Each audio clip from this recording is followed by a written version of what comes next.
यो भयो फेरि घर यो भयो यस्तो किसिमको घर छ टक्क लाएर रोड यो कालो रोड भयो हाम्रो यो बुद्ध पार्टी पाइलेस निक्लिन्छ यहाँबाट बुद्ध पार्टी पाइलेसबाट यता आउने हो कमल पोखरीबाट नजिकै पर्छ यो सानो गाउँको कमल पोखरी इमार्जल कमल पोखरीबाट अब यहाँदेखि चाहिँ हाम्रो कम्पाउन्ड सुरु हुन्छ यो यसरी आएर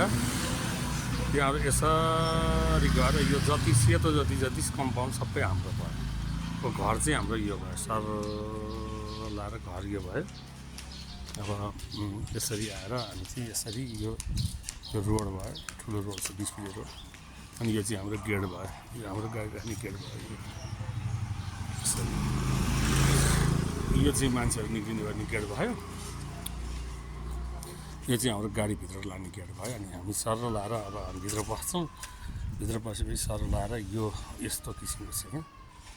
यो यतापट्टिको भाग हो अनि यो सर र यो भित्री हाम्रो वाल भयो कम्पाउन्ड वाल भयो भित्री कम्पाउन्ड वालबाट घर चाहिँ यस्तो भयो यो हाम्रो मेन गेट चाहिँ यहाँबाट छ हरियो भयो सर लाएर हरियो दरबारै छ घर सबैमा एसी प्रत्येक कोठामा प्रत्येक रुममा एसी छ माथि कौसी पुरा खुल्ला छ अनि यो हाम्रो चाहिँ मेन गेट भयो यो मेन गेट भयो हाम्रो मेन गेट भयो जस्तै अनि हामीलाई जस्तै अफिस गर्नको लागि चाहियो भने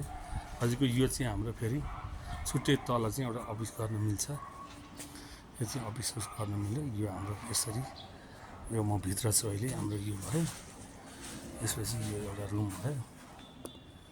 यस्तो छ यहाँ मान्छे सुतिरहेको छ यो घरभित्रबाट चाहिँ हेर्दा यस्तो छ यो म यताबाट चाहिँ यता यहाँ घरभित्रबाट देखाएँ यसरी यो रोड भयो निक्लिने भयो यो घर भयो यो चाहिँ हाम्रो भित्रको भयो यो चाहिँ अफिस गर्न पनि हुन्छ यो चाहिँ अफिस गर्न पनि लायकको छ यो टक्क लाएर एउटा रुम भयो यो छ यसपछिबाट आएर यो टोयलेट बाथरुम छ यहाँ सँगै यो चाहिँ सिटिङ रुम जस्तो बनाएको छ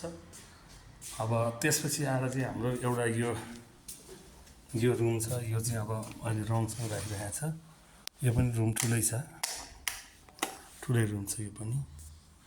जस्तै अफिस गर्नु पऱ्यो भनेदेखि अब त्यो अब जस्तै चिया खानु पऱ्यो भने यहाँ चाहिँ हाम्रो किचन छ एउटा सानो खालको एउटा किचन छ माथि लाइटिङहरू भयो अनि यताबाट आएर हामी यता बाहिर पनि निक्लिन सक्छौँ यो चाहिँ यो यस्तो किसिमको घर हो यो यता पछाडिको भाग है यो चाहिँ यो पछाडिको भाग अब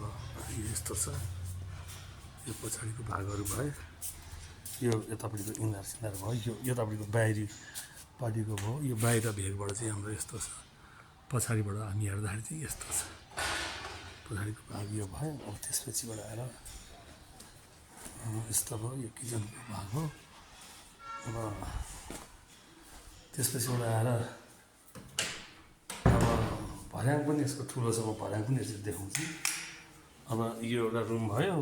दुईवटा बेडरुम छ एउटा किचन एउटा सिटिङ रुम छ एउटा ठुलो अब यो चाहिँ अफिस गर्दा पनि भयो होइन राम्रो मान्छे आयो भने एक रात हामीले भाडामा पनि दिन सक्छौँ त्यसलाई तनावको वस्तु भएन अब म यसरी भर्याङ देखाउँछु अनि त्यही आधारमा कुरा गरौँ न गेट भयो हाम्रो यो चाहिँ हाम्रो गेट भयो यो गेट भयो अनि हाम्रो चाहिँ यस्तो छ आउँदै अनि हाम्रो चाहिँ भर्याङ चाहिँ ठुलो छ बङ्गला सिस्टमको घर हो यस्तो छ भर्याङ यो पुरै यसरी घुमेर जान्छ यो जुत्ता सुत्ता राख्ने ठाउँ यहाँ भयो चाहिँ यस्तो छ माथि यसो माथि सिधै माथि झुम्मर छ त्यो झुम्मरको लाइट यहाँसम्म हाम्रो फ्याल्छ ल घर यही हो अनि हाम्रो चाहिँ ठ्याक्कै यहाँ गाडी स्वाटै निकाल्दा पनि सजिलो रोड त्यही भइहाल्यो हस्